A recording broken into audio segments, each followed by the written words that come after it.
नमस्कार विद्यार्थी मित्रांनो, आपण चॅप्टर नंबर 5 इलेक्ट्रोकेमिस्ट्री सुरू केलेला आहे, बरोबर की नाही? पहा,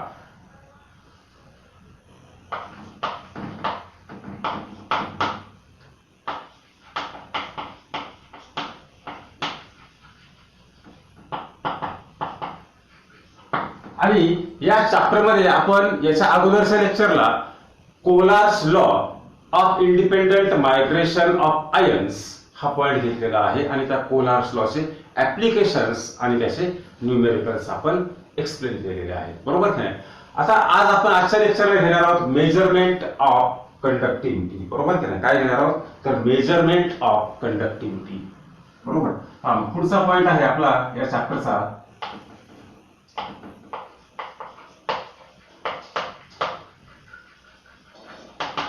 मेजरमेंट ऑफ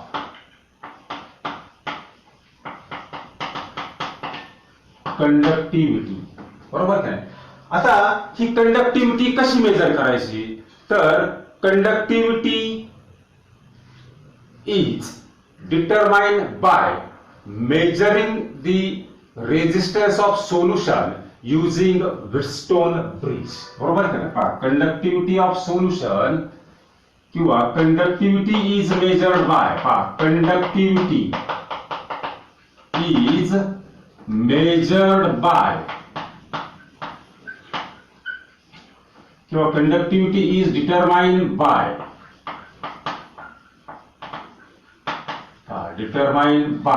measuring, काय मेजर करायचं? measuring the resistance of solution by using Wheatstone bridge. आता हे फिजिक्स मध्ये तुम्ही पाहिलं असेल व्हीटस्टोन ब्रिज काय आहे ते, बरोबर की नाही? म्हणजे काय तर आपल्याला या कंडक्टिव्हिटीचं मेजरमेंट ऑफ कंडक्टिव्हिटी आपण हा पॉइंट सुरू केलेला आहे. कंडक्टिव्हिटी कशी मेजर करणार तर conductivity is determined by measuring the resistance of solution using Wheatstone bridge. म्हणजे ज्या सोल्युशनची कंडक्टिव्हिटी आपल्याला मेजर करायची आहे तर त्या सोल्युशनचा आपण काय मेजर करणार तर रेजिस्टन्स मेजर करणार, बरोबर की नाही? काय मेजर करणार? रेजिस्टन्स. आता ही कंडक्टिव्हिटी मेजर करण्यासाठी आपण एक सेल वापरतो आणि त्या सेलला काय म्हणायचं तर कंडक्टिव्हिटी सेल, बरोबर की नाही? काय म्हणायचं? Conductivity cell. आता याच्याच मध्ये आपण पुढे पॉइंट घेणार आहोत, त्याचं नाव आहे कंडक्टिव्हिटी सेल, बरोबर. आता हा कंडक्टिव्हिटी सेल नेमका काय आहे ते आपण पाहणार आहोत, बरोबर. Conductivity cell. आता त्याची डायग्राम पहा, फिगर पहा.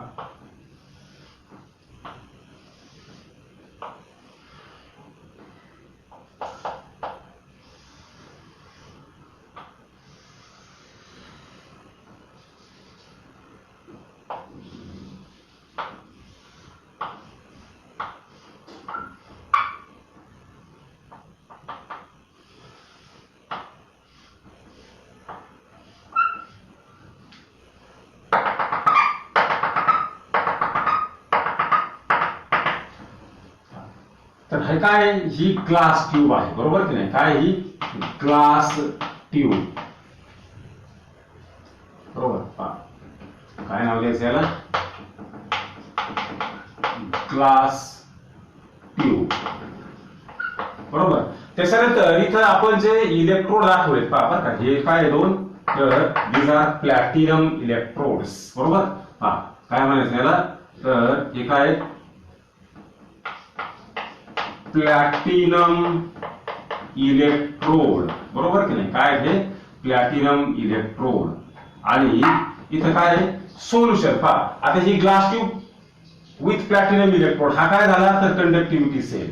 आणि हा कंडक्टिव्हिटी सेल कशामध्ये ठेवलाय तर एका सोल्युशन मध्ये ठेवलाय की ज्या सोल्युशनचा आपल्याला रेजिस्टन्स डिटरमाइन करायचा आहे, बरोबर की नाही? इथे काय म्हणणार तर solution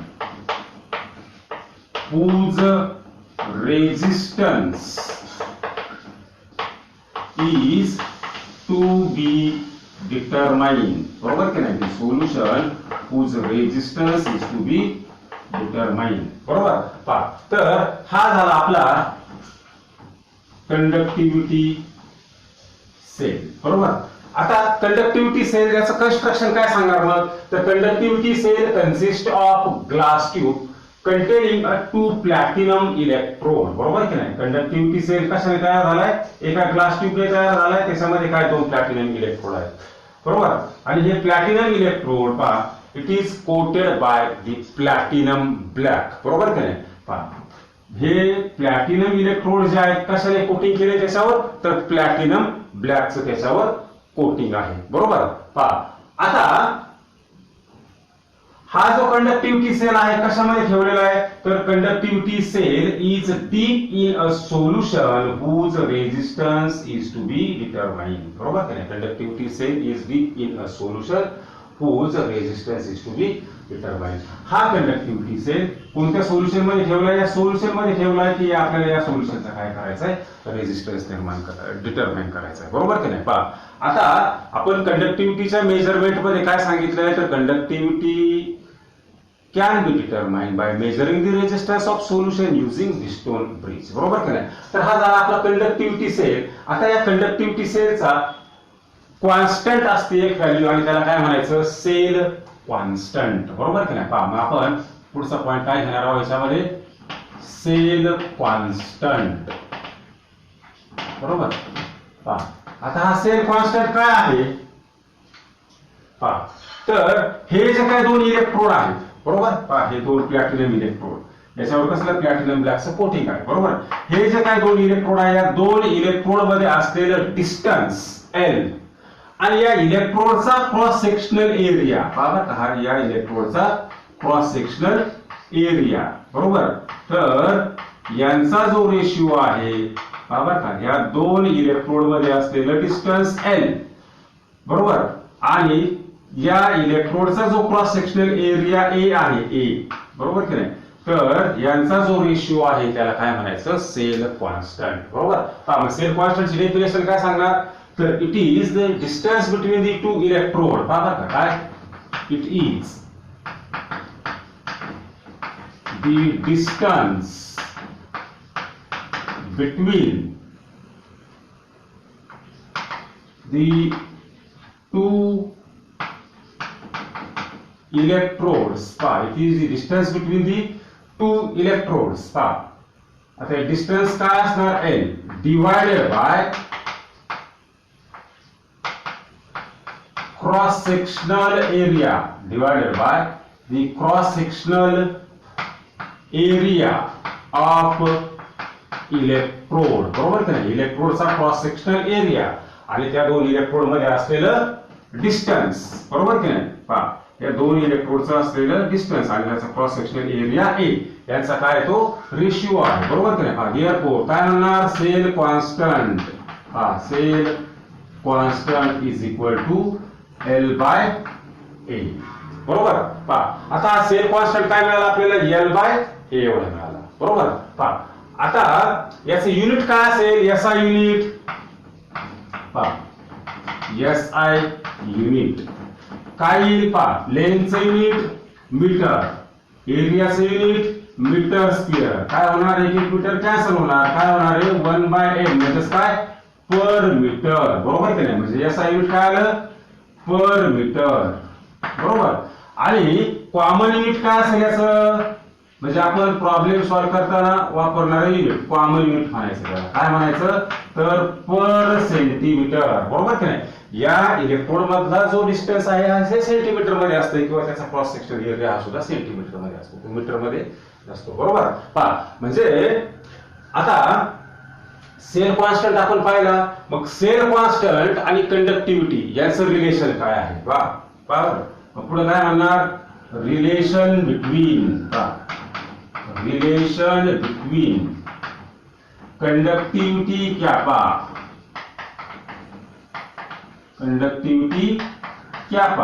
and cell constant. Cell constant आणि कंडक्टिव्हिटी यांचं काय रिलेशन आहे, तर आपल्याला माहिती कंडक्टिव्हिटी कॅपा, याच्या अगोदर आपण घेतलंय काय, 1/r × L/A. आपल्याला हे कंडक्टिव्हिटी मिळालं. कंडक्टिव्हिटी कॅपा असा फॉर्म्युला मिळाला होता पाहिजे अगोदर आपण पाहिलं. Kappa is conductivity, R is the resistance, L is the length, A is the cross sectional area. बरोबर की नाही. आता हा एल बाय ए म्हणजेच काय आहे तर इट इज सेल कॉन्स्टंट. बरोबर की नाही. पहा काय ना तर conductivity kappa is equal to cell constant. बरोबर की नाही. पहा एल बाय ए ची व्हॅल्यू आपण काय ठेवली सेल कॉन्स्टंट. बरोबर डिवाइड बाय काय येणार इथं आर. बरोबर आणि म्हणून आपण काय म्हणणार तर cell constant is equal to काय आहे तर कंडक्टिव्हिटी कॅपा इंटू रेजिस्टन्स. बरोबर की नाही. Conductivity kappa into resistance. पहा हे काय आलं तर सेल कॉन्स्टंट आणि कंडक्टिव्हिटी यांच्यामधलं रिलेशन. पहा आता आपण काय पाहिलंय तर या लेक्चरला आपण पहा या पॉइंट मध्ये आपण असं घेतलेलं आहे का कंडक्टिव्हिटी सेल कशासाठी वापरतो आपण तर सोल्युशनची कंडक्टिव्हिटी डिटरमाइन करण्यासाठी. बरोबर आता ही नेमकी कंडक्टिव्हिटी डिटरमाइन करतो म्हणजे काय करतो तर या सोल्युशनचा आपण रेजिस्टन्स मेजर करत असतो. बरोबर काय कंडक्टिव्हिटी डिटरमाइन करतो म्हणजे काय करतो तर या सोल्युशनचा रेजिस्टन्स आपण मेजर करत असतो. बरोबर काय. मग आता ही कंडक्टिव्हिटी डिटरमाइन करण्यासाठी आपण एक सेल वापरतो. त्या सेलला काय म्हणायचं कंडक्टिव्हिटी सेल. पहा ही जी ग्लास ट्यूब मी इथे दाखवलेली आहे आणि त्याच्यामध्ये 2 इलेक्ट्रोड आहेत. हा काय कंडक्टिव्हिटी सेल. पहा म्हणजे conductivity cell consist of glass tube with 2 platinum electrode. बरोबर काय. This platinum electrode is coated by किंवा this platinum plate are coated by the platinum black. कशाचं कोटिंग असतं प्लॅटिनम ब्लॅक. प्लॅटिनम ब्लॅक म्हणजे काय तर हे क्लोरोप्लॅटिनिक ऍसिडचं इलेक्ट्रोलिसिस करून मिळवलेलं कंपाऊंड ब्लॅक पावडर असते. बरोबर काय त्याचं काय असतं या प्लॅटिनम इलेक्ट्रोडवर कोटिंग. बरोबर and this conductivity cell is deep in a solution. या सोल्युशन मध्ये डीप केलं आहे. बरोबर काय deep in a solution whose resistance is to be determined. या सोल्युशनचा आपल्याला काय करायचं आहे रेजिस्टन्स आपण डिटरमाइन करत असतो. बरोबर आता या सेलचा कंडक्टिव्हिटी सेलचा सेल कॉन्स्टंट आपण शोधलेला आहे. सेल कॉन्स्टंट म्हणजे काय तर या 2 इलेक्ट्रोड मधलं डिस्टन्स आणि त्या इलेक्ट्रोडचा क्रॉस सेक्शनल एरिया यांचा जो रेशियो आहे आपण त्याला काय म्हटलंय सेल कॉन्स्टंट. बरोबर काय म्हणजे it is the distance between the 2 electrode L. बरोबर काय distance between the 2 electrode and divided by the cross sectional area of electrode. Cross sectional एरियाला काय घेतलं आपण ए स्मॉल ए. बरोबर देयरफॉर सेल कॉन्स्टंट काय मिळाला एल बाय ए. बरोबर एल अपॉन ए. एल म्हणजे काय distance between the electrode, A म्हणजे काय cross sectional area of electrode. आता याचं एसआय युनिट काय मग तर लेंथचं युनिट मीटर, एरियाचं मीटर स्क्वेअर म्हणून काय आले हे पर मीटर. आणि कॉमन युनिट काय आले कॉमन युनिट तर कॉमन युनिट आपण काय म्हटलंय पर सेंटीमीटर. नंतर काय घेतलं relation between conductivity kappa and cell constant. Conductivity kappa आणि सेल कॉन्स्टंट याचं रिलेशन. हे रिलेशन आपण कशावरून मिळवलंय तर याच्या अगोदर आपण कंडक्टिव्हिटी आणि रेजिस्टिव्हिटी जेव्हा पाहिलं तेव्हा कंडक्टिव्हिटीचा फॉर्म्युला आपल्याला काय मिळाला होता तर conductivity kappa is equal to 1/r into L by A. हा एल बाय ए म्हणजेच काय हा तर सेल कॉन्स्टंट आहे. बरोबर की नाही एल बाय ए काय हा सेल कॉन्स्टंट. मग या सेल कॉन्स्टंटची व्हॅल्यू आपण इथे ठेवली काय आली ही cell constant divide by R. बरोबर की नाही conductivity kappa is equal to cell constant divide by R. Therefore cell constant is equal to kappa into R. बरोबर की नाही. आता आपण सेल कॉन्स्टंट आपण काय आहे तो एक्सप्लेन केला. याच्यानंतर आपल्याला काय घ्यायचंय तर आता प्रत्यक्ष आपल्याला सोल्युशनचे रेजिस्टन्स मेजर करायचे किंवा कंडक्टिव्हिटी मेजर करायची. पहा आता कंडक्टिव्हिटी कशी मेजर करणार तर measurement of conductivity involves 3 step. बरोबर की नाही. पहा काय म्हणायचं तर मेजरमेंट ऑफ कंडक्टिव्हिटी. पहा इथे काय म्हणणार measurement of conductivity involves 3 steps. बरोबर की नाही. पहा आता या कंडक्टिव्हिटी मेजर करण्याच्या 3 स्टेप सांगितलेल्या आहे. पहिली स्टेप काय आहे तर डिटर्मिनेशन ऑफ सेल कॉन्स्टंट. बरोबर की नाही पहिली स्टेप काय आहे तर डिटर्मिनेशन ऑफ सेल कॉन्स्टंट. पण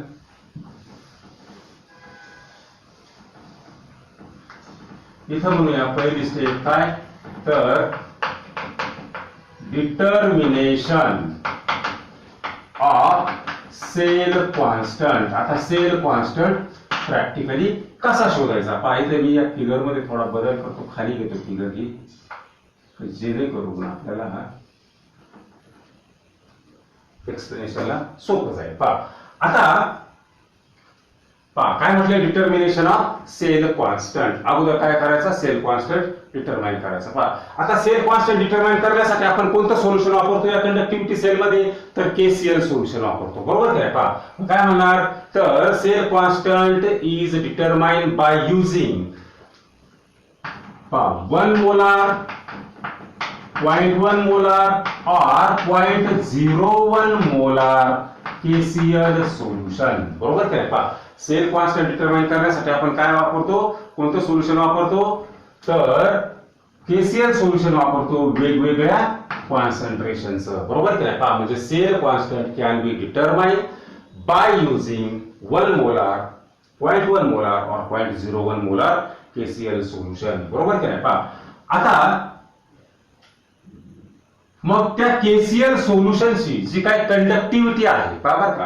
आता इथे या कंडक्टिव्हिटी सेल मध्ये आपण कोणतं सोल्युशन घेतलंय, केसीएल सोल्युशन. बरोबर का. इथं कोणतं सोल्युशन आहे, केसीएल सोल्युशन. बरोबर. आणि या केसीएल सोल्युशनची जी काय कंडक्टिव्हिटी आहे, बरोबर का, केसीएल सोल्युशनची जी काय कंडक्टिव्हिटी आहे, तर ही कंडक्टिव्हिटी कशी असते, नोन असते. पहा कंडक्टिव्हिटी ही कशी, केसीएल सोल्युशनची कंडक्टिव्हिटी ऑफ केसीएल कशी आहे, ही नोन व्हॅल्यू आहे. बरोबर की नाही. याची कंडक्टिव्हिटी कशी असते, माहित असते.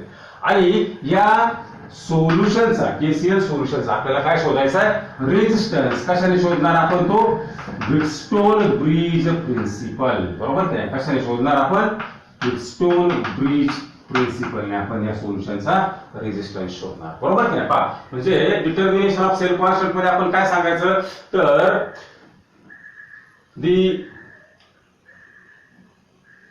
Sale constant is determined by, बरोबर का, काय म्हणणार आपण, सेल कॉन्स्टंट. बरोबर का, cell constant is determined by 1 molar और 0.1 मोलार और 0.01 मोलार केसीएल सोल्युशन. या कंडक्टिव्हिटी सेल मध्ये केसीएल सोल्युशन घ्यायचंय आणि ते केसीएल सोल्युशन आपण सेल कॉन्स्टंट डिटरमाइन करण्यासाठी वापरणार. बरोबर का, यूज करणार. मग या केसीएल सोल्युशनचे काय असेल, तर conductivity of KCl solution is known at various temperature. बरोबर की नाही. व्हेरियस टेम्परेचरला या केसीएल सोल्युशनची कंडक्टिव्हिटी नोन असेल. And finally the resistance of solution is determined by using Wheatstone bridge principle. बरोबर की नाही. पहा सोल्युशनचा रेजिस्टन्स आपण कशाने मेजर करणार, व्हिटस्टोन ब्रिज प्रिन्सिपलने. आता हा व्हिटस्टोन ब्रिज नेमका कसा आहे, तर ते आपण एक्सप्लेन करणार आहोत. पहा Wheatstone bridge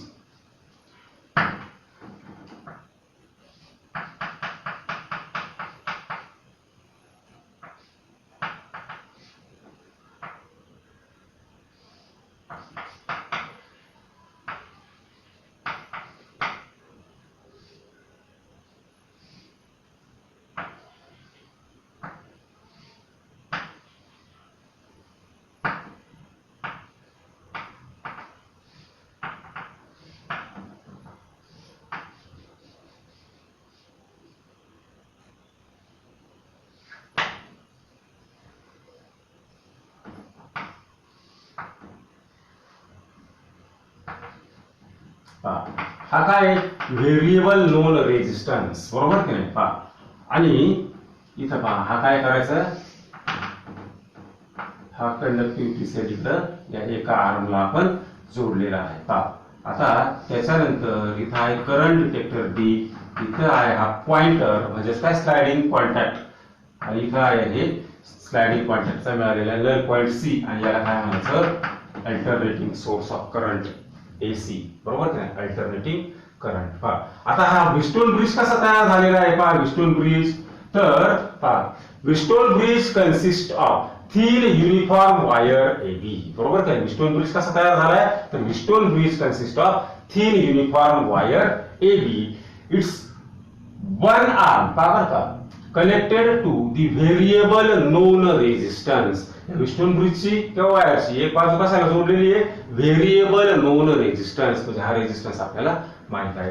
while other arm is connected, पहा ही दुसरी बाजू कशाला जोडलेली, other arm is connected to the conductivity cell, बरोबर की नाही. अदर आर्म पुन्हा कुठं कशाला जोडलेली आहे, तर other arm of Wheatstone bridge connected to the conductivity cell which is deep in a solution whose resistance is to be determined, बरोबर की नाही. हा कंडक्टिव्हिटी सेल कशा डीप केलेला आहे, तर ज्या सोल्युशनचा रेजिस्टन्स आपल्याला शोधायचा आहे त्या सोल्युशन मध्ये, बरोबर की नाही. पहा, D is the current detector, AC is the source of alternating current and this F is the sliding contact which is moved along the wire AB, बरोबर की नाही. हा स्लाइडिंग कॉन्टॅक्ट काय होतो, वायर AB वर मूव्ह होतो, बरोबर. पहा आता आपल्याला विस्टोन ब्रिजचं प्रिन्सिपल आपल्याला काय सांगतं का, आपण ज्या सोल्युशनचा रेजिस्टन्स मेजर करायचा आहे, बरोबर की नाही, हा करंट पास केल्यानंतर इथं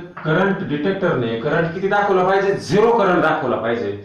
आणि ज्या पॉइंटला पहा, हा पॉइंटर आपण ज्या पॉइंटला मूव्ह करणार, ज्या ठिकाणी तो 0 करंट दाखवेल, 0 डिफ्लेक्शन दाखवेल, त्या पॉइंटला आपण काय म्हणणार, नल पॉइंट म्हणणार, बरोबर की नाही. पहा मग आता पहा पुढे काय सांगणार, किंवा याचं कन्स्ट्रक्शन पाहिजे तर पुन्हा एकदा मी एक्सप्लेन करतो. पहा, Wheatstone bridge consist of thin uniform wire AB, बरोबर की नाही. Wheatstone bridge consist of thin uniform wire AB, बरोबर.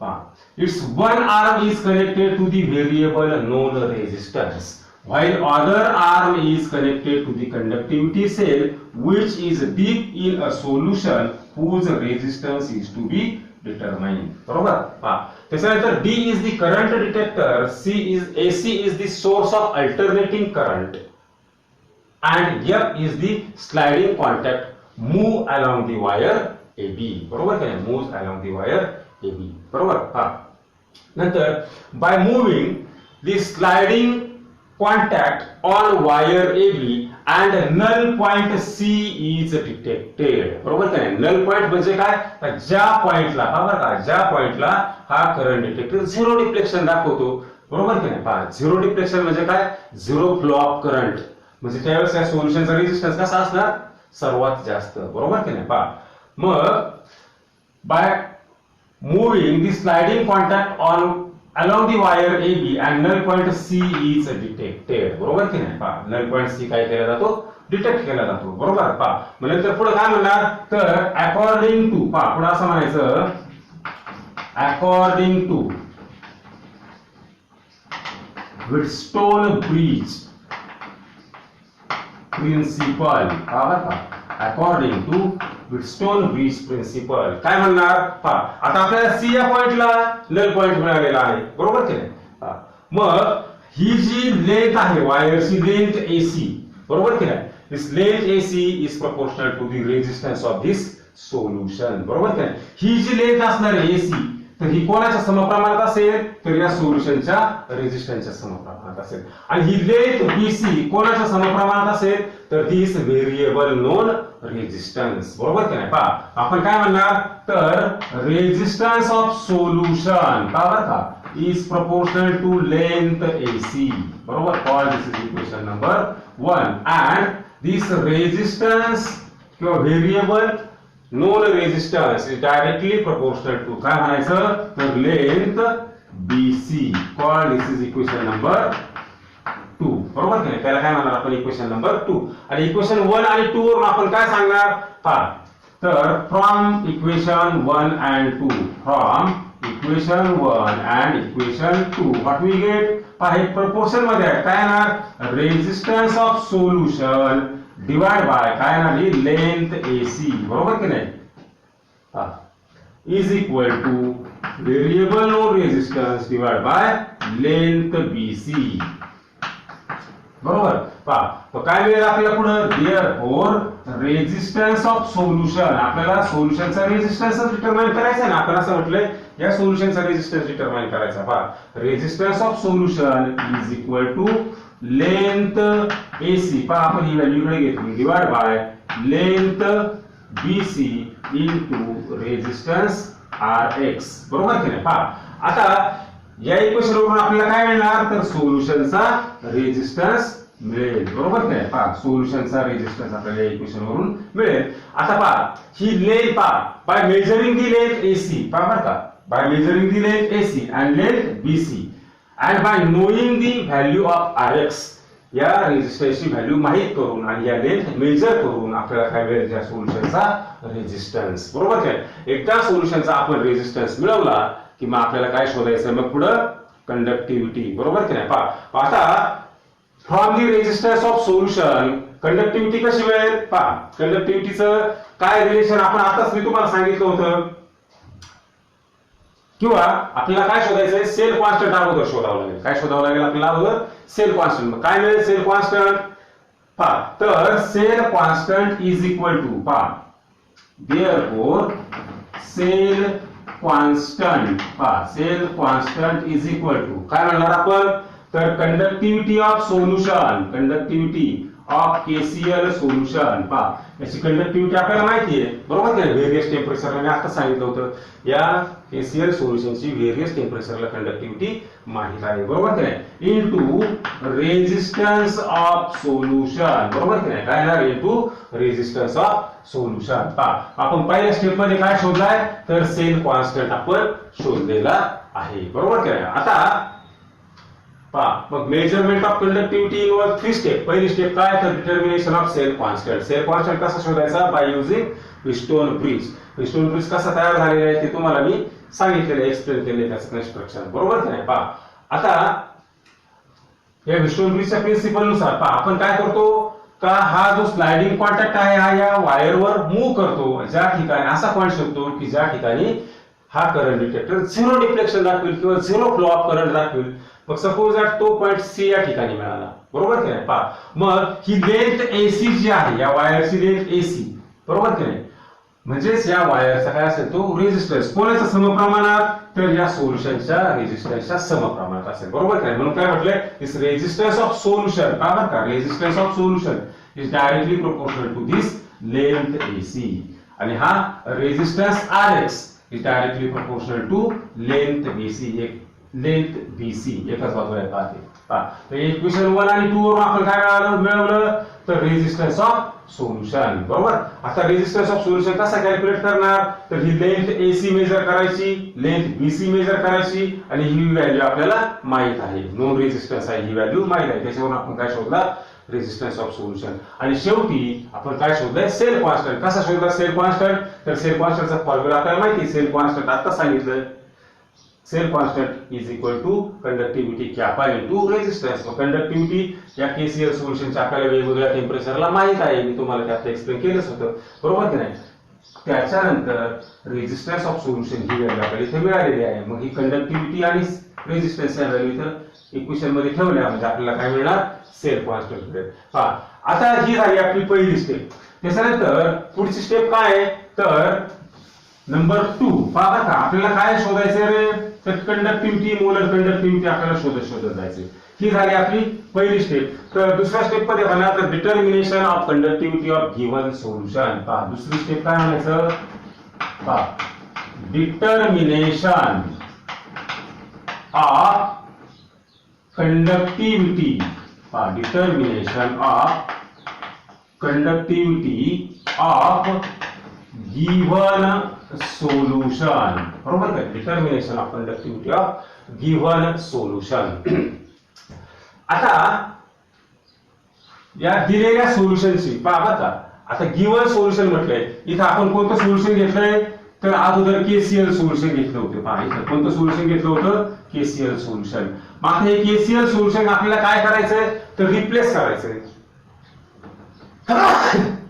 पहा KCl सोल्युशन कशाने रिप्लेस करणार आहे तर या गिव्हन सोल्युशनने. बरोबर नाही म्हणजे ज्या सोल्युशनची कंडक्टिव्हिटी मेजर करायची आहे त्या सोल्युशनने हे KCl सोल्युशन काय करायचं रिप्लेस करायचं.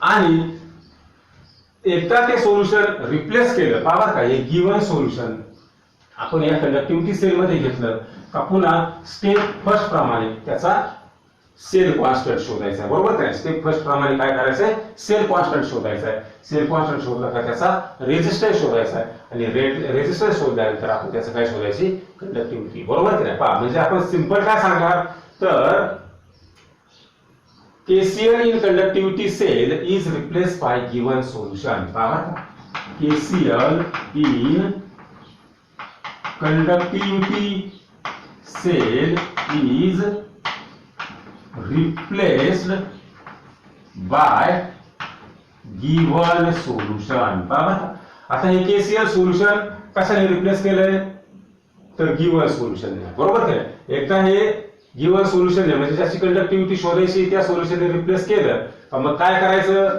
तर त्या सोल्युशनचा सेल कॉन्स्टंट शोधायचा आणि रेजिस्टन्स शोधायचा, बरोबर की नाही? पहा, देन सेल कॉन्स्टंट, पहा, देन सेल कॉन्स्टंट नका म्हणून direct resistance, then resistance of solution is determined. Then resistance of solution is determined. आणि एकदा रेजिस्टन्स मिळवला का आपण काय शोधणार, त्या सोल्युशनची कंडक्टिव्हिटी शोधणार. मग काय येणार आहे, and from this resistance conductivity kappa is equal to काय मिळेल, तर सेल कॉन्स्टंट. आपण सेल कॉन्स्टंट वर एकदा शोधलेलाच आहे, बरोबर काय? ती व्हॅल्यू कॉन्स्टंट असणार आहे, बरोबर काय? Divide by resistance of solution, बरोबर की नाही? पहा, आणि एकदा रेजिस्टन्स आपण शोधला का आपल्याला काय मिळणार आहे, त्या सोल्युशनची कंडक्टिव्हिटी. हा सेल कॉन्स्टंट आपण पहिल्या स्टेप मध्ये शोधलेलाच आहे, बरोबर की नाही? पहा, आता तिसरी स्टेप काय म्हणणार, तर determination of molar conductivity. Determination of molar